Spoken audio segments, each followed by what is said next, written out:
Dear students, SBP government college Dungarpur के online classes में आपका स्वागत है। आज हम बीए थर्ड ईयर हिस्ट्री में जो वेस्टर्न वर्ल्ड वाला पेपर है उससे संबंधित एक टॉपिक अंग्रेजों द्वारा उपनिवेशीकरण यानी इंग्लिश कॉलोनियलिज्म के बारे में पढ़ेंगे। तो हम जानते हैं कि इंग्लैंड देश ने भारत को काफ़ी समय तक अपना उपनिवेश बनाकर रखा।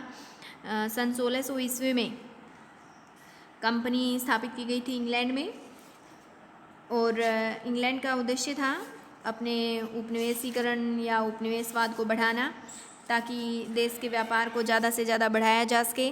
इसके अलावा अपने देश की समृद्धि के लिए भी इन्होंने ऐसा किया और उसकी शान बढ़ाने के लिए भी इनका उद्देश्य था। तो अंग्रेज़ों के उपनिवेशीकरण के बारे में हम इस टॉपिक में बात करेंगे। हालांकि भौगोलिक खोजों और उपनिवेशीकरण के क्षेत्र में अंग्रेज़ों ने काफ़ी देर से भाग लिया था।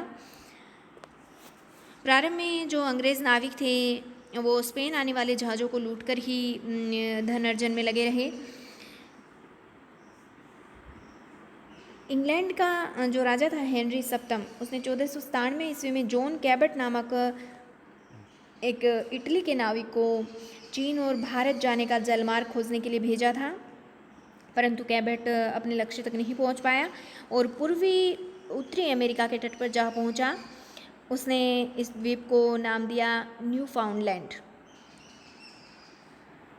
लेकिन कैबट को खुद को ये जानकारी नहीं थी कि वह एक नए महाद्वीप तक पहुंच गया है।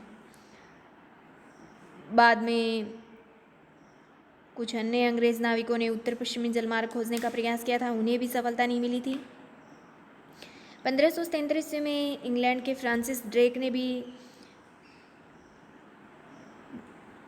जलमार्ग के द्वारा ही पृथ्वी की परिक्रमा करने का निश्चय किया था, लेकिन उसे इस कार्य में इस अभियान में 3 साल का समय लग गया था, परंतु वह काफ़ी हद तक सफल रहा था। 1578 ईस्वी में एलिजाबेथ ने गिलबर्ट को अमेरिका की तरफ भेजा था, परंतु गिलबर्ट का अभियान असफल रहा था और वापसी में गिलबर्ट की मृत्यु भी हो गई थी। फिर एलिजाबेथ ने ही सर वाल्टर रेले को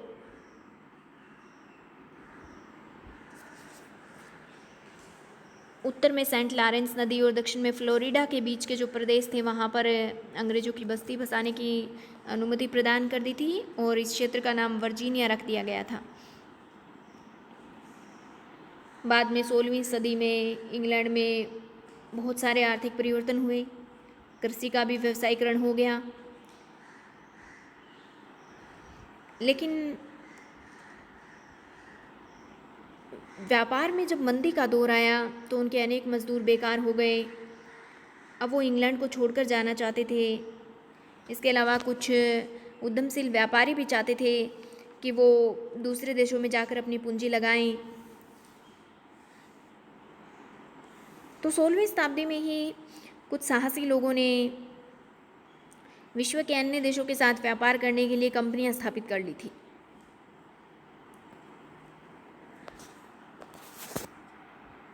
और इसी क्रम में 1600 में जो ईस्ट इंडिया कंपनी स्थापित की गई थी, इसका भी प्रारंभिक उद्देश्य भारत में व्यापार करना था।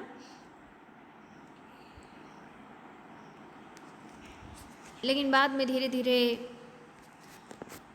इसका उद्देश्य यहाँ पर राजनीतिक शक्ति स्थापित करना भी हो गया था और भारत में 1773 से 1858 ईस्वी तक का जो युग था उसे हम दोहरी सरकार का काल कह सकते हैं, क्योंकि कंपनी के साथ साथ जो ब्रिटिश संसद थी उसकी भी भारतीय प्रशासनिक विषयों में रुचि बढ़ गई थी। बंगाल में जब दीवानी अधिकार प्राप्त कर लिए थे कंपनी ने, उस समय से लेकर 1857 ईस्वी तक जो कंपनी थी उसने देखा कि मुगलकालीन जो प्रशासन है वो उसके उद्देश्य पूरे नहीं कर पा रहा है। तो उन्होंने भारत में अंग्रेजी प्रशासन की विशेषताएं उत्पन्न करना का जो अपना विचार था वो यहाँ पर लागू करना शुरू कर दिया। और 1858 ईस्वी से 1947 ईस्वी तक क्राउन की सरकार ने संसदीय संस्थाओं को विकसित करने के भी अनेक प्रयत्न किए थे। 20 मई 1498 ईस्वी को वास्को डी गामा भारत के जो कालीकट बंदरगाह पे पहुंचा था और यहीं से भारत के यूरोपीय उपनिवेशीकरण का दौर प्रारंभ हो गया था, उसका चित्र है ये। तो अब 1858 से 1947 तक संसदीय संस्थाओं को विकसित करने का प्रयत्न किया गया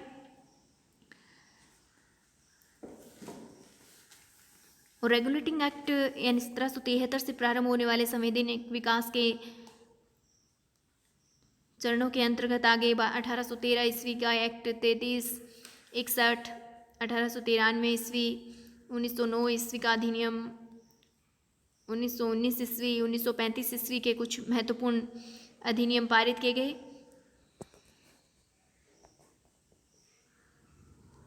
इस तरह से 1761 ईस्वी का जो अधिनियम था, इसके द्वारा आधुनिक प्रांतीय विधानमंडलों की नींव पड़ी थी। 1858 से 1862 ईस्वी तक जो उदारवादी मांगे की गई थी भारतीयों के द्वारा, इसके फलस्वरूप अप्रत्यक्ष चुनाव की प्रक्रिया प्रारंभ करने का विचार किया गया था। तो 1858 से 1947 के बीच भारत अब सीधे ब्रिटेन के नियंत्रण में था, यानी भारतीय क्षेत्रों पर ब्रिटेन का सीधा प्रशासन था। तो भारत के वे क्षेत्र जिन पर ब्रिटेन का सीधा प्रशासन था उसे ब्रिटिश इंडिया कहा जाता था, और जिन क्षेत्रों पर व्यक्तिगत शासक राज करते थे उन्हें रियासतें कहा जाता था, पर उन पर भी ब्रिटिश क्राउन की सर्वोपरिता विद्यमान थी। धन्यवाद।